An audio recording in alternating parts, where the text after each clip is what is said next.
ಇತ್ತೀಚಿನ ಸಂಚಿಕೆಗಳನ್ನು ಜಾಹೀರಾತಿನ ಕಿರಿಕಿರಿ ಇಲ್ಲದೆ ನೋಡಿ.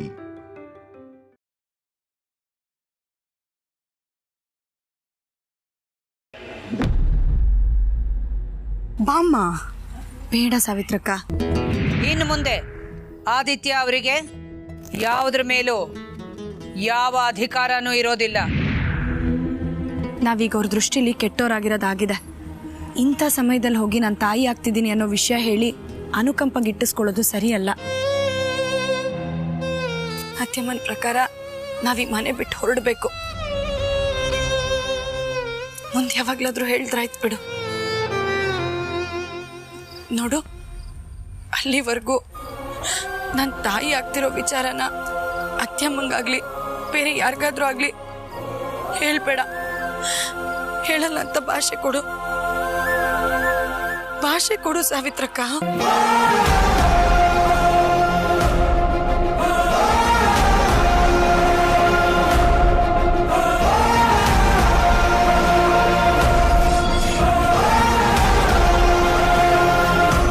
ದೊಡ್ಡ ಯಜಮಾನ್ರಿಗಾದ್ರೂ ಹೇಳಮ್ಮ. ಆಯ್ತು, ಸರಿಯಾದ ಸಮಯ ನೋಡ್ಕೊಂಡು ಹೇಳ್ತೀನಿ. ಯಾಕೆ ಈ ಥರ ಎಲ್ಲ ಮಾಡ್ಕೊಂಡೆ ಪಾರು? ಅಮ್ಮನವ್ರ ಹತ್ರ ಆಸ್ತಿ ಕೇಳುವಂಥದ್ದು ಏನಾಗಿತ್ತು ನಿಮ್ಮಿಬ್ರಿಗೆ?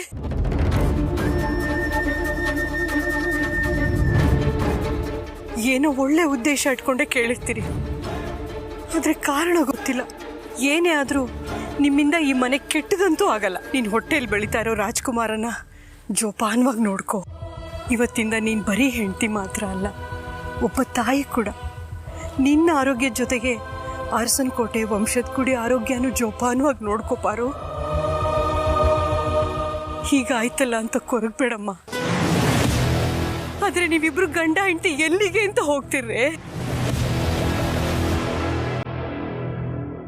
ಗೊತ್ತಿಲ್ಲ ಸಾವಿತ್ರಕ್ಕ.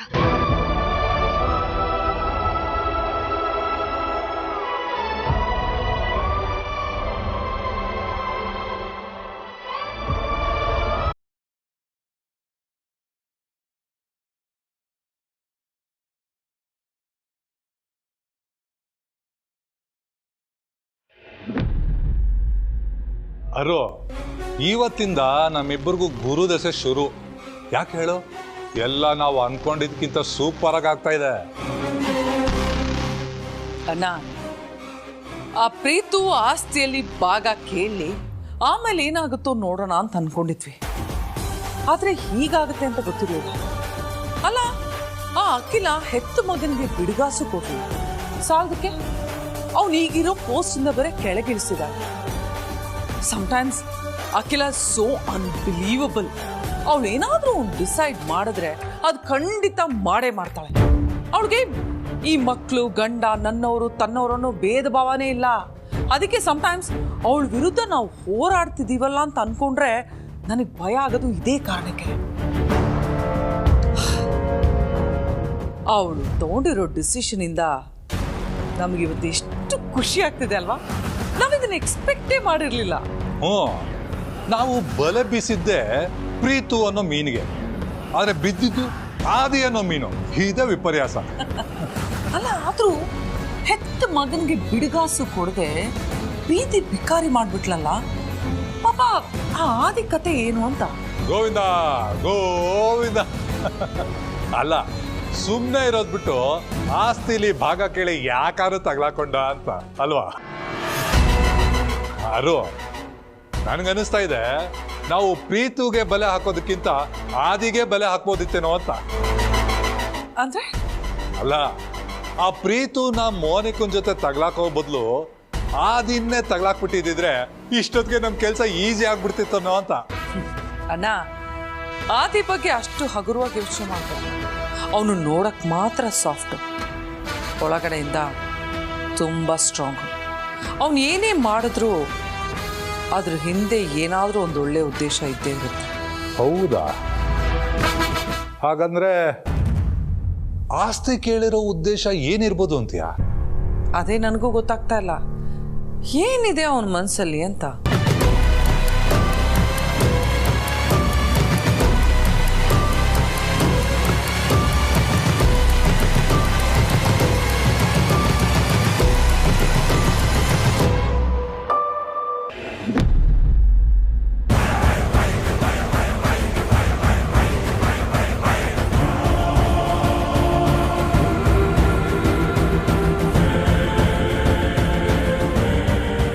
ಕ್ಷಮಿಸು ಪರು. ನನ್ನಿಂದ ನೀನು ಮನೆ ಬಿಟ್ಟು ಬರೋ ಥರ ಆಗ್ತಾಯಿದೆ. ನಿನ್ನ ಕಣ್ಣೀರಿಗೆ ನಾನೇ ಕಾರಣ. ಅಯ್ಯೋ, ಖಂಡಿತ ಇಲ್ಲ ಯಜಮಾನ್ರೆ. ಇದು ದುಃಖದ ಕಣ್ಣೀರಲ್ಲ. ಇದರಲ್ಲಿ ನನಗೊಂಥರ ಸಮಾಧಾನ ಇದೆ. ಏನಮ್ಮ, ಮನೆ ಬಿಟ್ಟು ಹೋಗ್ತಿರೋದು ನಿನ್ನ ಮನಸ್ಸಿಗೆ ಸಮಾಧಾನ ಕೊಡುವಂಥ ವಿಷಯನ? ಇಲ್ಲ ಮಾವ, ಮನೆ ಬಿಟ್ಟು ಹೋಗ್ತಿರೋದಕ್ಕೆಲ್ಲ ನಂಗೆ ಸಮಾಧಾನ ಆಗ್ತಾ ಇರೋದು. ಆಸ್ತಿಲಿ ನಾವು ಪಾಲು ತಗೊಳ್ದೆ ಹೊರಗೆ ಹೋಗ್ತಾ ಇದ್ದೀವಲ್ಲ, ಅದೇ ನನಗೆ ಸಮಾಧಾನ. ಅಲ್ಲದೆ ನಾವಿಬ್ಬರೇ ಮನೆಯಿಂದ ಹೋಗ್ತಿದ್ದೀವಿ ಹೊರತು ಈ ಮನೆ ಒಡಿಲಿಲ್ವಲ್ಲ, ಅದಕ್ಕೆ ಸಮಾಧಾನ ಅಂದೆ. ನೀವೇನು ಚಿಂತೆ ಮಾಡಬೇಡಿ ಮಾವ, ಆದಷ್ಟು ಬೇಗ ನಾವಿಬ್ಬರು ಈ ಮನೆಗೆ ವಾಪಸ್ ಬರ್ತೀವಿ.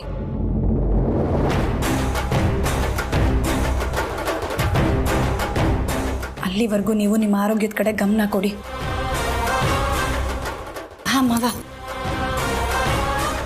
ನೀವು ಬೆಳಿಗ್ಗೆ ಮಧ್ಯಾಹ್ನ ರಾತ್ರಿ ಮಾತ್ರೆ ತಗೋತೀರಲ್ಲ, ಅದನ್ನೆಲ್ಲ ಬೇರೆ ಬೇರೆ ಮಾಡಿ ಇಟ್ಟಿದ್ದೀನಿ. ಹಾಗೆ ನೀವು ಬೆಳಿಗ್ಗೆ ತಿಂಡಿಗೆ ಮುಂಚೆ ಕಷಾಯ ಕುಡಿತೀರಲ್ಲ, ಅದನ್ನು ಹೇಗೆ ಮಾಡೋದು ಅನ್ನೋದನ್ನು ಬರೆದಿಟ್ಟಿದ್ದೀನಿ. ಇದನ್ನು ಜನನಿಗೆ ಕೊಡಿ, ಅವಳು ನಿಮಗೆ ಮಾಡಿಕೊಡ್ತಾಳೆ.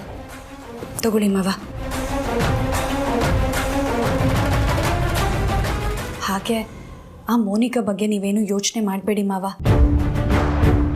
ನಾವಿಬ್ಬರು ಈ ಮನೆ ಬಿಟ್ಟು ಹೋದರೂ ಅವಳನ್ನ ಈ ಮನೆಯಿಂದ, ಮನೆಯವ್ರ ಜೀವನದಿಂದ ಹೊರಗೆ ಕಳಿಸೋ ಹಾಗೆ ನಾವು ಮಾಡೇ ಮಾಡ್ತೀವಿ. ಹಾಗೆ ಅತ್ಯಮ್ಮನ್ನ ಜೋಪಾನವಾಗಿ ನೋಡ್ಕೊಳ್ಳಿ ಮಾವ. ಅವ್ರಿಗಾಗಲೇ ನಮ್ಮಿಂದ ತುಂಬ ನೋವಾಗಿದೆ. ಅವ್ರ ಮುಂದೆ ನಮ್ಮ ಬಗ್ಗೆ ಏನು ಮಾತಾಡಬೇಡಿ. ಸಾಧ್ಯವಾದಷ್ಟು ಅವ್ರ ಮನಸ್ಸು ಹಗುರ ಆಗೋ ಥರ ನೋಡ್ಕೊಳ್ಳಿ ಮಾವ.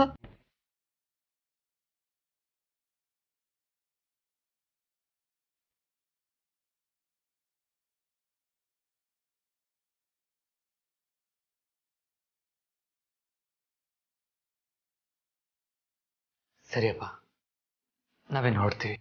ಎಲ್ಲಿ ಅಂತ ಹೋಗ್ತೀಯ ಮಗನೇ? ಗೊತ್ತಿಲ್ಲ ಅಪ್ಪ.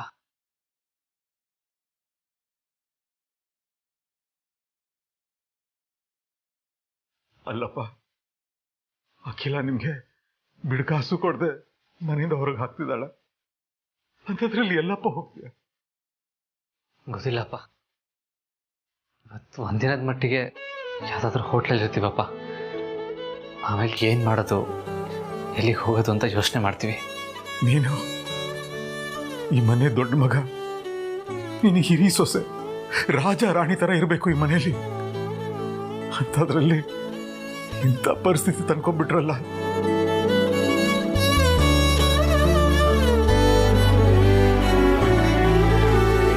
ನೀವೇನೇ ಮಾಡಿದ್ರು ಅದ್ರ ಹಿಂದೆ ಒಂದು ಒಳ್ಳೆ ಉದ್ದೇಶ ಇರುತ್ತೆ, ನನಗೆ ಗೊತ್ತು. ಆದರೆ ಹೆಣ್ಮಗು ಕರ್ಕೊಂಡ್ಯಾ? ಏನು ಯೋಚನೆ ಮಾಡಬೇಡಿ. ಬರೀ ನಾವಷ್ಟೇ ಅಲ್ಲ ಮಾವ, ನನ್ನ ಹೊಟ್ಟೆಯಲ್ಲಿ ಅರ್ಸನ್ ಕೋಟೆ ಕುಡಿನೂ ಇದೆ. ಆ ಸತ್ಯನ ಹೇಳೋದಕ್ಕೆ ಇದು ಒಳ್ಳೆ ಸಮಯ ಅಲ್ಲ. ನಿಮ್ಮ ಆಶೀರ್ವಾದ ಇದ್ದರೆ ನಾವೆಲ್ಲಿದ್ರೂ ಚೆನ್ನಾಗಿರ್ತೀವಿ. ಆಶೀರ್ವಾದ ಮಾಡಿ.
ಭಾವ ಮನೆ ಬಿಟ್ಟು ಹೋಗೋ ಟೈಮ್ ಬಂದೇ ಬಿಡ್ತು ಪ್ರೀತು.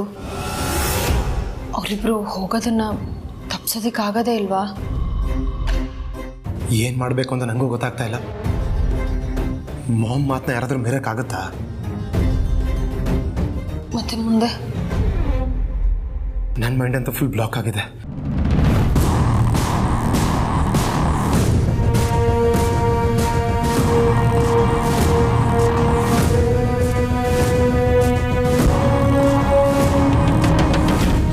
ಪ್ರೀತು, ಯಾರ್ದು ಫೋನು? ಮೋನಿಕಾ ಹಸ್ಬೆಂಡ್. ರಿಸೀವ್ ಮಾಡಿ ಮಾತಾಡ್ಬೇಕಿತ್ತಲ್ವಾ? ಇಂಥ ಸಿಚುವೇಶನಲ್ಲಿ ಏನಂತ ಮಾತಾಡಲಿ ಮನಸ್ಸಿಲ್ಲ.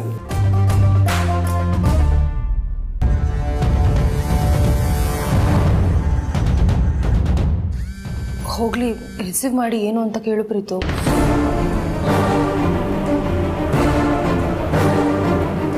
ಹಲೋ.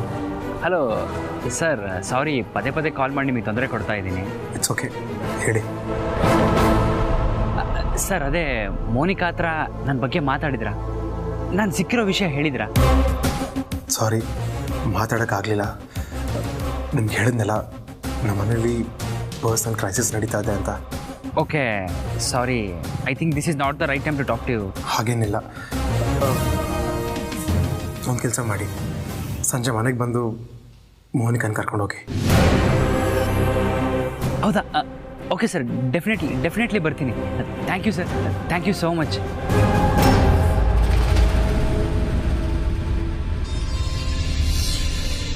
ನೋಡು, ಮೋನಿಕಾ ಪ್ರಾಬ್ಲಮ್ ಕೂಡ ಸಾಲ್ವ್ ಆಗ್ತಿದೆ. ಅದನ್ನ ಬ್ರೋ ಹತ್ರ ಹೇಳೋಷ್ಟರಲ್ಲಿ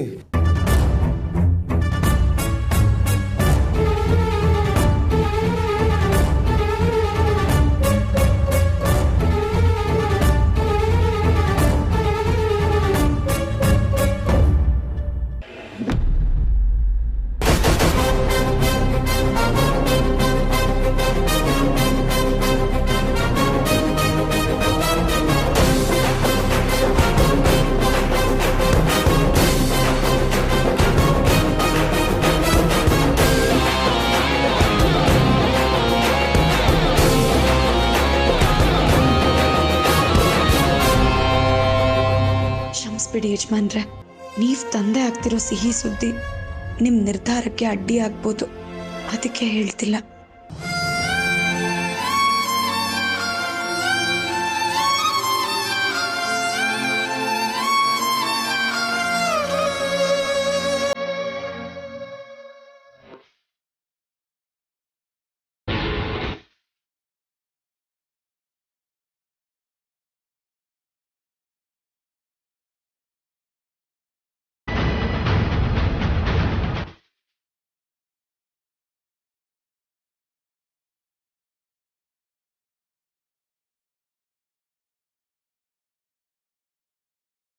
car key, debit card, credit card, ಹಾಗೆ ನಾನು ಇಲ್ಲಿವರೆಗೂ ಮಾಡಿರೋ ಎಲ್ಲ ಕಾನ್ಫಿಡೆನ್ಷಿಯಲ್ ಮೀಟಿಂಗ್ನ ಆಡಿಯೋ ಸುಮ್ಮರಿ ಇರೋ ಹಾರ್ಡ್ ಡಿಸ್ಕ್ ಲಾಕರ್ ಕೀ ಕೂಡ ಅಲ್ಲೇ ಇಟ್ಟಿದ್ದೀನಿ.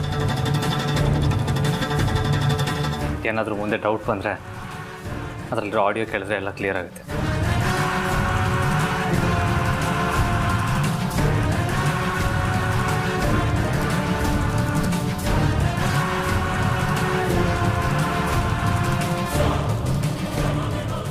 ನಿಮ್ಮ ವಂಶದ ಕುಡಿ ನಾನು ಹೊಟ್ಟೆಲ್ ಬೆಳೀತಿದೆ ಅತ್ಯಮ್ಮ. ಈಗ ನೀವು ಒಳ್ಳೇದಾಗಲಿ ಅಂತ ಮಾಡೋ ಆಶೀರ್ವಾದ ನನ್ನ ಮಗುಗೂ ಸಲ್ಲತ್ತೆ. ದಯವಿಟ್ಟು ಆಶೀರ್ವಾದ ಮಾಡಿ.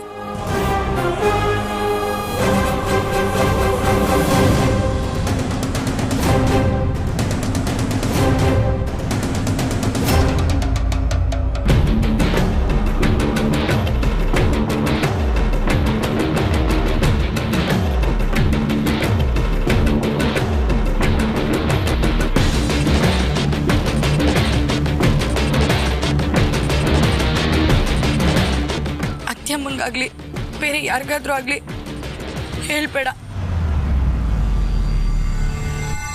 ನಿಮ್ಮ ತಿರಸ್ಕಾರನೇ ನನ್ನ ಮಗುಗೆ ಆಶೀರ್ವಾದ ಅನ್ಕೊಳ್ತೀನಿ ಅತ್ಯಮ್ಮ. ನಾವು ಹೋಗಿ ಬರ್ತೀವಿ.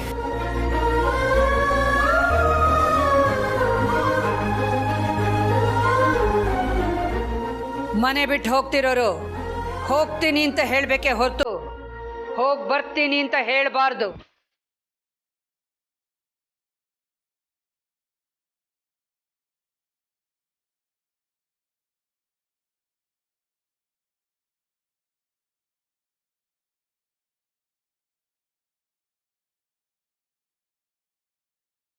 ನನ್ನ ಉಸಿರಿರೋವರೆಗೂ ಈ ಮನೆ ಹೊಸಲು ತುಳಿಬಾರ್ದು.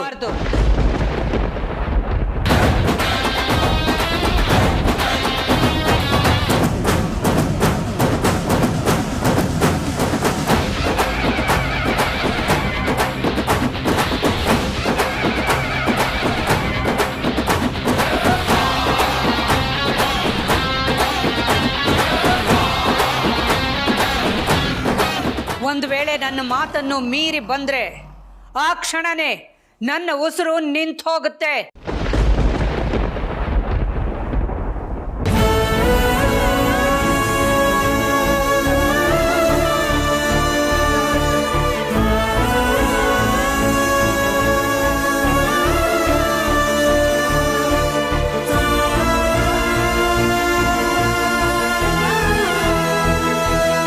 ಶಾಶ್ವತವಾಗಿ ನಾವು ಹೋಗ್ತಾ ಇಲ್ಲಪ್ಪ. ಮಾಡಬೇಕಾಗಿದ್ದನ್ನ ಆದಷ್ಟು ಬೇಗ ಸರಿ ಮಾಡಿ ನಾವು ಮತ್ತೆ ವಾಪಸ್ ಬರ್ತೀವಿ.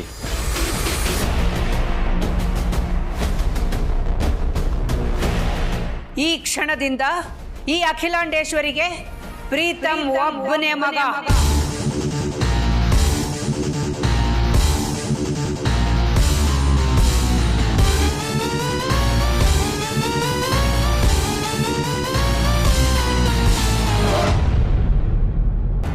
ಮದುವೆ ಆದ್ಮೇಲೆ ಮಕ್ಕಳು ಬದಲಾಗ್ತಾರೆ ಅಂತ ಗೊತ್ತಿತ್ತು, ಆದರೆ ಈ ಮಾತು ನನ್ನ ಜೀವನದಲ್ಲೂ ನಿಜ ಆಗುತ್ತೆ ಅಂತ ಗೊತ್ತಿರಲಿಲ್ಲ.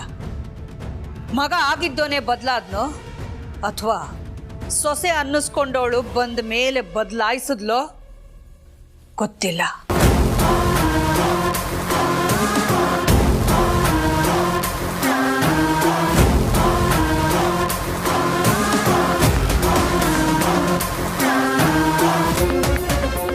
ಎಲ್ರೂ ಗಮನ ಇಟ್ಟು ಕೇಳಿಸ್ಕೊಳ್ಳಿ.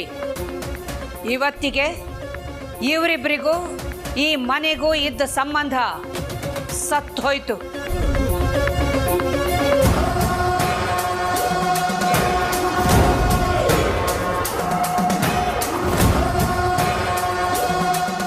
ಇನ್ನು ಮುಂದೆ ಇವರಿಬ್ಬರನ್ನ ಬಿಟ್ಟು ಇಲ್ಲಿರೋ ನಾವು ಮಾತ್ರನೇ ಈ ಮನೆ ಸದಸ್ಯರು. ಇವರಿಬ್ಬರಿಗೂ ಈ ಮನೆ ಸದಸ್ಯರಿಗೂ ಇನ್ನು ಮುಂದೆ ಯಾವ ಸಂಬಂಧನೂ ಇರೋದಿಲ್ಲ.